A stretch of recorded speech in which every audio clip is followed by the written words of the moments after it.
Assalamualaikum warahmatullahi wabarakatuh. Sekarang saya berada di Jalan Ahmad Yani, Kota Langsa.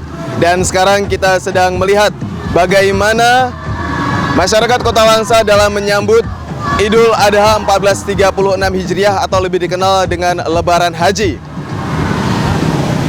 Di sini dapat kita lihat bagaimana antusias masyarakat Kota Langsa, seperti mereka memodif mobil-mobil mereka dan kendaraan-kendaraan mereka sedemikian rupa. Dalam kemeriahan ini juga kita bisa melihat bagaimana antusias masyarakat Kota Langsa dalam menyambut Lebaran Haji 1436 Hijriah.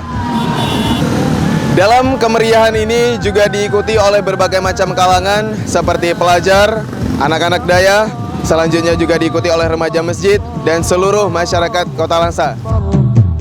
Allahu Akbar walillahil hamd. Dari Kota Langsa, Weran Gani melaporkan untuk Aceh 1 TV.